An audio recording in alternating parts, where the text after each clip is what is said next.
আমাকে ঠকেও না পাখি, তোমার জীবনে তুমি নিজেই ঠকে যাবা। আর আমার মনটা ভাঙিও না, জীবনে অনেক পথ চলা বাকি তোমার। মসজিদ ভাঙার হিসাবটা পেয়ে যাবা। পাখি, তুমি আমার ভালো থাকার কারণ হয়ে উঠেছিলা, আর সেটা জানার পর তুমি আমাকে আর ভালো থাকতেই দিলা না। তুমিও কারো প্রেমে পড়বা আমি বিশ্বাস করি, তারপর তার মায়ায় পড়বা, তাকে অন্ধের মতো বিশ্বাস করবা, তার জন্য রাস্তায় রাস্তায় অপেক্ষা করবা, তাকে না পেয়ে জানালা বন্ধ করে কান্নায় বুক ভাসাবা। ঠিক তখনই বুঝবা তোমাকে না পেয়ে আমি কতটা কষ্ট সহ্য করেছি। আমি সবাইকে যা দেখাই ওইটা আমি না, যেটা আমি ওটা কেউ জানেই না। বিষয়টা এমন পাখি, এখন আমি বুঝে গেছি তুমি কেমন আর তোমার ভালোবাসা কেমন। পাখি, পুরো দুনিয়ার সাথেই হোক না কেন যুদ্ধ করতে আমি রাজি তোমাকে পাওয়ার জন্য। কিন্তু পাখি, তোমাকে পাওয়ার জন্য তোমার সাথে যুদ্ধ করতে হলে সেখানে আমি নিশ্চিত হেরে যাব। কি করব, নিজের মস্তিষ্ককে ঠান্ডা রাখতে পারবো না। অনেক ভালোবাসি তোমাকে।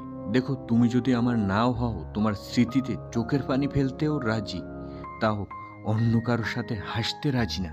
তোমার ভাগ্য ভালো, তোমার ভালোবাসার জন্য, ভালোবাসা পাওয়ার জন্য আমি কান্না করেছি। কিন্তু পাখি, তোমার দুর্ভাগ্য সেদিনই হবে যেদিন অন্য কেউ এসে আমাকে হাসাবে। ভালোবাসা নাই তাতেও সমস্যা নাই, কথা বলবা না সেটাও সমস্যা না, আমি খারাপ তাতেও সমস্যা না, কিন্তু আমি তোমার সাথে খারাপ কিছু করেছি এটা কি আমাকে একটু বলবা? পাখি, যে ঠকে সে কিন্তু কাঁদে, আর যে ঠকায় সেও কিন্তু কাঁদে। দুদিন আগে আর পরের বিষয়। একজনের মায়া পড়েছিলাম, কিন্তু সেও বুঝিয়ে দিল মায়া পড়াটা অপরাধ, তুমি পড়েছ কেন। পাখি, তুমি ভালো থাকো, আমি ভালো না থাকলেও চলবে। শহরটা শারীরিক চাহিদায় ব্যস্ত, নতুন পেলে পুরনো বিষাক্ত। একজনের মায়া পড়েছিলাম, কিন্তু সেও বুঝিয়ে দিল মায়া পড়াটা অপরাধ, তুমি পড়েছ কেন। পাখি, এতটা অবহেলা কইরো না, আমি না চাইতেও যদি হারিয়ে যাই তোমার কাছ থেকে, তখন আর পাবে না আমাকে।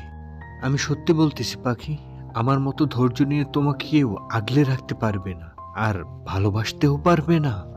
পাখি, যতটা তুমি জানো, যা বোঝো, তার থেকেও 1000 গুণ বেশি ভালোবাসি। তুমি হয়তো এটা কখনোই বুঝবা না, আর আমিও বোঝাতে পারবো না। এখন আর বেশি প্রয়োজন নেই তো আমাকে তোমার, কিন্তু এইটা নিশ্চিত একদিন তুমি ঠিকই বুঝবা আমার থাকাটা তোমার জীবনে কতটা ইম্পর্টেন্ট ছিল। আমার মতো এত ধৈর্য নিয়ে কে ভালোবাসবে তোমাকে পাখি? যদি বিশ্বাস না হয় তাহলে জামানা খুঁজে দেখো, আমার মতো কাউকে তুমি পাবে না। আজ হোক বা কাল হোক, তুমি আমার শূন্যতা খুব খুব মিস করবে। হয়তো বেটার অপশন পাবে, কিন্তু আমার মতো কাউকে পাবে না। তুমি যদি সত্যি সত্যি খুশি থাকতে চাও, তাহলে একজনের প্রেমে মগ্ন থাকো, যে রকমই সমস্যা আসুক না কেন। ভালোবাসার মাত্রাটা কমিয়ে দিও না কখনো। এখনকার দুনিয়ায় এক মন থেকে ভালোবাসার মানুষ খুব কম, কিন্তু মন নিয়ে খেলা করার মানুষ অনেক অনেক বেশি বেড়েছে। আমার থেকে চলে গিয়ে মনে করো না পাখি তুমি জিতে গেছো, বরং তুমি এটা একবার ভাবো আমি তোমার উপর ভরসাটা কতটা পরিমাণের করেছিলাম। আমি একটা মানুষের সাথে প্রতিদিন না, প্রতি ঘন্টায় ঘন্টায় কথা বলার অভ্যাস করেছিলাম, কিন্তু আমি এটা বুঝতে পারিনি কোন অভ্যাসের কারণে সে যখন চলে যাবে তখন আমাকে এরকম করে ঠুকরে ঠুকরে শেষ হতে হবে। পাখি, আমি তোমাকে পরাণ দিয়ে ভালোবাসি, তোমার মতো মাথা দিয়ে ভালোবাসিনি। আমার জীবনে সবকিছু আছে, শুধু নেই প্রকৃত ভালোবাসাটা। বাস্তবে প্রিয়জন বলে কিছু হয় না, প্রয়োজনীয় মানুষকে একে অপরের প্রিয়জন বানায়। আমরা ছেলে, আমাদের নিজেদের জন্য ভাবার আগে স্বজনদের জন্য ভাবতে হয়।